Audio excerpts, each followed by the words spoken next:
Welcome to my series, where I try to tell Skyrim like it was written in a book, or told in a TV series, with not just one main character who is all of a sudden the Dragonborn, but many different characters, most of which, well, all of which, but one, are not the Dragonborn.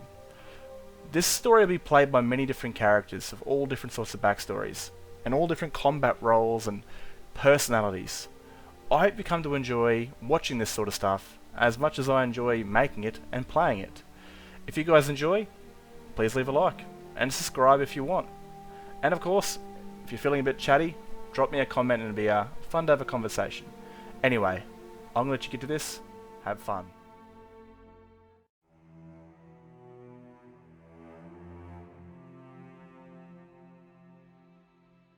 My name is Cecilia, and for the last 3 months, I have been training a fledgling I found in a cave. I'm training her to be a better person and not a vampire, to use her dark powers for good. I've been testing her blade skills. She knows how to fight, but it's sort of amateur. She needs a lot of improvements, but they will take time. She's nowhere near ready to head off on solo runs. So for now, she follows me out on jobs. The only thing I'm worried about is her bloodlust. She's only been a vampire for 3 months, and there's been no time to test her bloodlust. I don't want to be inside an inn during the night with her when 2 drunks decide to fight and spill blood, for her to go fangs out and rip them to pieces. We heard reports that the vigilants of Stendarr were sniffing around some old cave in the rift. Something about a sword whispering to people. Only one sword I knew that could do that, and that was Umbra. The Holy Crusader found that sword and used it. Before he had to lock it away, it started to turn him bad. He told me it was begging him to kill people, to feed its souls. The Crusader and his knights left for 3 days to hide the sword so nobody could hear or use it. But from what I heard long after the Oblivion Crisis, Umbra was destroyed for good. But then again, you can't really destroy Daedric artifacts. They always come back. Even if this wasn't Umbra, we had to check it out. After all, I was once a vigilant. It's my duty to wipe out darkness, even if I'm on the top of their wanted list. To be fair, I'm on the top of their wanted list for killing around 100 of them over the last 200 years. That's what they get for trying to kill me only because I'm a vampire. We found a ghost in the middle of an arena who had a black blade. This very well could be Umbra. We were about to find out.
The fight was tough. Zarita did a damn good job.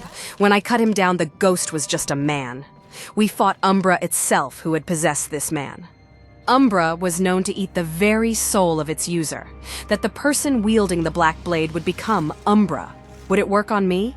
I don't have a soul, or if I do, Molag has already claimed it. Could it convince me to kill people? I mean, I conquered my own thoughts of killing people for their blood. Could I feed it the souls of people who don't deserve to live? Or were these thoughts of reasoning in my head the sword whispering to me? Until I found out more, it was to be kept safe at home. We would head back out into the night to clear my head, to see if this sword was whispering to me. We would hunt the scum of Skyrim and continue Zarita's training. I wanted to see how she would do around people. And with the Civil War in full swing, I wanted to see how she would react with wounded soldiers walking past. Could she keep that animal down? Our bounty was some giants killing and eating people on the roads. During the night, they were at our mercy, and we had none to spare. We had to go back to Whiterun and wait for the sun to rise so we could collect our bounty. Here, I'd see how she deals with people and the sun. I taught her mortal mask, so she could hide her pale face. It was late and no doubt quiet, so less risk of her losing it. But so far, she has impressed me. She hated the sun. You could see the pain all over her face, and no doubt her soul, for she used to love the sun's warmth on her skin and the colors of the day. But this is something she'll have to learn to tolerate so it can make her stronger. We received our gold for the giant's head. It's a wonder they haven't realized what I am, because I've been getting gold from them for over 40 years without aging. Not to mention I was doing this when Bulgruff's father ruled Whiterun. Anyway, it was time to head home and rest. On the way out, I saw a face that looked just like the Holy Crusaders. I couldn't believe how similar they looked. I might have forgotten what I looked like, but I'll never forget the face of that man. The only person I ever really loved. I remember laying beside him while we camped outside Fort Robeck, talking about starting a family once the gates of oblivion were shut. But that never happened. I ended up joining the vigil and he went to shut some strange oblivion gate. He never returned from that gate, and I turned into this.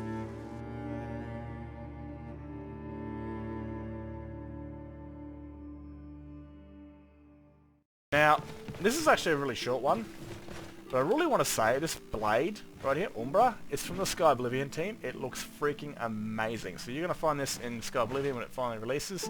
This will be the Umbra blade. Now, honestly, man, this thing literally is just like the sword version of Venom in the Elder Scrolls.